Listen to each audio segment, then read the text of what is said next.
तो हेलो दोस्तों, सभी को गुड मॉर्निंग। चलिए आज का वीडियो शुरू करते हैं। आज आप लोगों का सामाजिक विज्ञान का एग्जाम होने वाला है, तो आज के इस वीडियो को देखकर नहीं जाइएगा, क्योंकि जो मैक्सिमम क्वेश्चन है यहीं से मिलने वाला है। ठीक है दोस्तों, तो वीडियो को अंत तक वॉच कीजिएगा। चलिए वीडियो को शुरू करते हैं बिना देरी किए हुए। यहाँ पर जो पहला क्वेश्चन है वो पूछ रहा है कि निम्नलिखित में से कौन जैव संसाधन का उदाहरण है। तो जो मनुष्य है वो जैव संसाधन का उदाहरण है। ठीक है। दूसरा क्वेश्चन है कि मानव जीवन की गुणवत्ता और विश्व शांति बनाए रखने के लिए संसाधनों का समाज में कैसे बंटवारा होना चाहिए। तो न्याय संगत होना चाहिए। ठीक है। तीसरा जो है कि निकोबारी कबूतर किस जातीय के श्रेणी में आता है। तो यह स्थानीय जाति है। ठीक है, कौन सा? स्थानीय जाति। चौथा जो है वो है कि निम्नलिखित में से कौन सुमेलित नहीं है। तो ये जो ऑप्शन नंबर डी है, गंगा भाखड़ा नांगल परियोजना में नहीं है। जो भाखड़ा नांगल परियोजना है वो सतलज नदी में है। ठीक है, गंगा नदी में नहीं है। बाकी सब सही है। महानदी हीराकुंड में है। टांका जो है वो भूमिगत जल टैंक है। और यहाँ पर जो है इल्तुमिश, ये हौज हौज हौज खास है। ठीक है। लेकिन ये जो चौथा है गंगा में भाखड़ा नांगल परियोजना, ये नहीं है। भाखड़ा नांगल जो परियोजना है वो सतलुज नदी में है। ठीक है। पांचवा है कि रबी फसल किस ऋतु में बोया जाता है। तो रबी फसल शीत ऋतु में बोया जाता है। ठीक है। क्वेश्चन नंबर 6 है कि चाय किस प्रकार की कृषि का उदाहरण है। तो जो चाय है वो रोपण कृषि है। ठीक है। पांचवा सातवां जो है यहाँ पर देख लीजिए, झारखंड के गुआ और गौमुंडी में कौन सी खनिज पाया जाता है। तो झारखंड का जो गुआ और गौमुंडी क्षेत्र है वहाँ पर लौह धातु पाया जाता है, लौह अयस्क। ठीक है। आठवां जो है कि निम्नलिखित में से किस परिवहन पाइपलाइन द्वारा होता है। किसका परिवहन?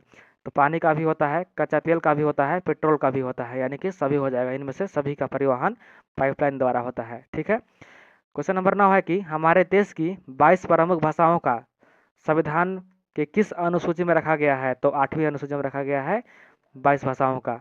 ठीक है। क्वेश्चन नंबर 10 है कि स्थानीय शासन व्यवस्था में कितनी पद महिलाओं के लिए आरक्षित है। तो 1/3 जो पद है वो महिलाओं के लिए आरक्षित है, यानी कि 33%। ठीक है, परसेंट में पूछेगा 33% और तिहाई में पूछेगा तो 1/3। ठीक है। अगला क्वेश्चन है कि अमेरिका में नागरिक अधिकार आंदोलन कब हुआ था। तो अमेरिका में 1954 से 1968 के बीच नागरिक अधिकार आंदोलन हुआ था। ठीक है। क्वेश्चन अगला क्वेश्चन है कि भारत के राज्यों की विधानसभाओं में महिलाओं का प्रतिनिधित्व कितनी फीसदी है। तो 5% से कम है विधानसभा में। ठीक है। और स्थानीय में कितना है? स्थानीय शासन व्यवस्था में 33%। ठीक है दोस्तों, आगे चलते हैं क्वेश्चन नंबर 13 की ओर। कह रहा है कि इनमें से कौन से देश में द्विदलीय व्यवस्था है। ठीक है। तो अमेरिका में द्विदलीय व्यवस्था है और भारत में पूछेगा तो यहाँ पर एक दलीय शासन व्यवस्था है। ऐसे रहने के लिए तो द्विदलीय शासन व्यवस्था का भी गुण पाया जाता है, लेकिन उसको एक दलीय माना जाता है। ठीक है। अगला क्वेश्चन है कि नेपाल में राजतंत्र को किस वर्ष समाप्त कर दिया गया था। तो नेपाल में जो राजा का जो शासन था उसको 2008 में समाप्त कर दिया गया था, और 2008 में समाप्त करने के बाद लोकतंत्र हो गया था। ठीक है। अगला क्वेश्चन है कि बोल्बिया में पानी के निजीकरण के खिलाफ आंदोलन की अगुवाई किस संगठन ने किया था। तो जो फेडोकोर था, फेडेकोर, उन्होंने ही अगुवाई किया था, यानी कि उसको शुरू किया, चलाया था, मतलब वो क्या बोलते हैं, अगुवाई किया था। ठीक है दोस्तों, आगे चलते हैं कि केरल में शिशु मृत्यु दर कम होने के कारण निम्नलिखित में से कौन सा है। तो वहाँ पर शिक्षा, स्वास्थ्य जैसे मौलिक सुविधाओं का पर्याप्त उपलब्धता है। ठीक है। वहाँ पर सभी लोग शिक्षित हैं और सबसे शिक्षित राज्य भी वहाँ पर है। ठीक है, केरल। पूछेगा सबसे शिक्षित राज्य कौन है, तो केरल मार दीजिएगा। वहाँ पर शिक्षा का अच्छी व्यवस्था है, स्वास्थ्य अच्छा है और मौलिक सुविधाओं की पर्याप्त उपलब्धता है। इसी कारण वहाँ पर शिशु मृत्यु दर सबसे कम है। ठीक है। अगला क्वेश्चन है कि निम्नलिखित में से किस संगठित क्षेत्र में नियोजित कहा जाता है, यानी कि निम्नलिखित में से किसे संगठित क्षेत्र में नियोजित कहा जाता है। तो जो बहुराष्ट्रीय कंपनी का स्थायी कर्मचारी है उसको कहा जाता है संगठित क्षेत्र में नियोजित। ठीक है। अगला क्वेश्चन है कि यहाँ पर ये हो गया क्वेश्चन नंबर 18 है कि रोजगार के अधिक अवसर उत्पन्न करने के लिए निम्न में से कौन सा उपाय किए जाते हैं। यहाँ पर दिया है सिंचाई की सुविधा में वृद्धि, विद्यालय एवं अस्पताल की स्थापना, खाद्य प्रसंस्करण की इकाई, यानी कि जो ये सभी है 1, 2, 3, ये सभी रोजगार उत्पन्न करने के लिए अच्छा अवसर है। ठीक है।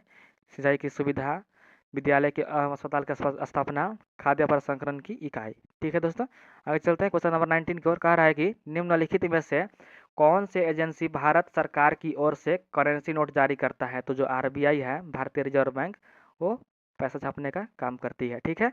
अगला क्वेश्चन है कि यहाँ पर कुछ स्टेटमेंट दिया हुआ है। कह रहा है कि राम और श्याम दो छोटे किसान हैं जिन्होंने अलग अलग स्रोतों से यहाँ पर देखिए 20,000 रुपये कर्ज लिया है। राम ने 15% ब्याज प्रति माह की दर से एक व्यापारी से कर्ज लिया है, जबकि जो श्याम ने कर्ज बैंकों से 8% ब्याज पर लिया है। उपरोक्त आधार पर निम्नलिखित में से कौन सा कथन सत्य है, यानी कि जो कह रहा है कि कौन सा कथन सही है। तो राम की हालत ज़्यादा खराब है। क्यों खराब है? क्योंकि वो व्यापारी से वहाँ पर कर्ज लिया है और उसका व्यापार है वो, सॉरी, वहाँ पर जो ब्याज है वो अधिक है। ठीक है, क्योंकि वो ज़्यादा ब्याज दे रहा है। ठीक है, जो राम का हालात ज़्यादा ख़राब है, वो ज़्यादा वहाँ पर ब्याज दे रहा है, जबकि श्याम जो है बैंक से कर्ज लिया है वो 8% जो है वो ब्याज दे रहा है, प्रतिवर्ष दे रहा है, लेकिन ये जो है वो प्रति माह 1.5% दे रहा है। ठीक है, तो राम की स्थिति बहुत खराब है। चलिए आगे चलते हैं। क्वेश्चन नंबर 21 की ओर कह रहा है कि भारत सरकार ने सूचना का अधिकार यानी कि राइट टू इन्फॉर्मेशन नामक कानून कब लागू किया था? तो भारत सरकार अक्टूबर 2005 में लागू किया था RTI का। ठीक है, फिर अगला क्वेश्चन है कि सरकार द्वारा अवरोधों अथवा प्रतिबंधों को हटाने की प्रक्रिया क्या कहलाती है? तो इसको उदारीकरण कहते हैं, यानी कि जो सरकार जो नियम लगाए हैं उसको हटाने की प्रक्रिया को हम लोग कहते हैं उदारीकरण। ठीक है, अगला क्वेश्चन है कि अर्नेस्ट रेनन किस देश के दार्शनिक थे? तो जो अर्नेस्ट रेनन थे वो फ्रांसीसी दार्शनिक थे। ठीक है, अगला क्वेश्चन है कि फ्रांसीसी क्रांति कब हुई थी? तो 1789 को हुआ था फ्रांसीसी क्रांति, सबको पता है। अगला क्वेश्चन है कि यंग इटली भूमिगत संगठन के संस्थापक कौन थे? तो जो जेसेबी मैथ्सिनी है उन्होंने यंग इटली नामक जो भूमिगत अथी है पत्रिका उसका स्थापना किया था। ठीक है, अगला क्वेश्चन है कि महात्मा गांधी दक्षिण अफ्रीका से भारत कब लौटे थे? तो वो जनवरी 1915 को लौटे थे। दक्षिण अफ्रीका से महात्मा गांधी भारत लौटे थे। ठीक है, अगला क्वेश्चन है कि पूना पैक्ट डॉक्टर भीमराव अम्बेडकर एवं किसके मध्य हुआ था? जो पूना पैक्ट हुआ था वो डॉक्टर भीमराव अम्बेडकर और महात्मा गांधी के बीच हुआ था। क्यों हुआ था? तो जो डॉक्टर भीमराव अम्बेडकर थे वो दलितों के लिए अलग निर्वाचन क्षेत्र की मांग कर रहे थे। ठीक है, फिर अगला क्वेश्चन है कि 1890 के दशक में रिंडरपेस्ट नामक बीमारी किस देश में बहुत तेजी से फैली? तो ये अफ्रीका में फैला था। ठीक है, कहाँ पर फैला था? अफ्रीका में। और रिंडरपेस्ट क्या होता है? तो एक मवेशी फैलक था, यानी कि गाय बैलों में एक बीमारी शुरू हो फैल गया था, उसी को रिंडरपेस्ट कहते थे। ठीक है, अगला क्वेश्चन है कि निम्नांकित में से कौन देश मित्र राष्ट्र के पाले में थे? तो जो ब्रिटेन है वो मित्र राष्ट्र के पाले में थे। और जो मित्र यहाँ पर पूछेगा, यहाँ पर पूछ सकता है कि मित्र राष्ट्र के देशों के नाम लिखिए। तो आप लोगों को लिखना है अमेरिका हो गया, रूस हो गया, ब्रिटेन और फ्रांस। ये सभी कौन से देश में थे? मित्र राष्ट्र में थे। कौन कौन? अमेरिका, रूस, ब्रिटेन और फ्रांस। ठीक है, और चीन भी था।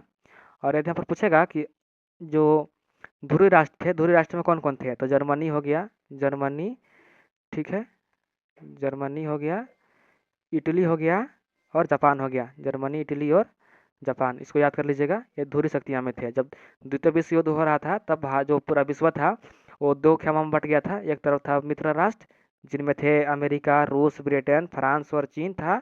और दूसरा खेमा में जो था जिसको ध्रुवीय नाम से जानते थे, ध्रुवीय राष्ट्र के नाम से, जर्मनी हो गया, जापान हो गया और इटली हो गया। ठीक है, आगे चलते हैं। क्वेश्चन नंबर 30 कह रहा है कि स्पेनिंग जनीन मशीन किसके द्वारा बनाई गई थी? तो जो स्पेनिंग जनीन मशीन था वो जेम्स हारग्रीव्स के द्वारा बनाया गया था। ठीक है, जेम्स हारग्रीव्स के द्वारा बनाया गया था। ठीक है दोस्तों, तो ये रहे आप लोगों का 30 वीडियो ऑब्जेक्टिव क्वेश्चन। आशा करता हूँ कि वीडियो पसंद आया होगा। वीडियो पसंद आया होगा तो वीडियो को लाइक करके चैनल को सब्सक्राइब कर लीजिएगा। ठीक है दोस्तों, बेस्ट ऑफ लक, अच्छे से एग्जाम देकर आइएगा। Thank you.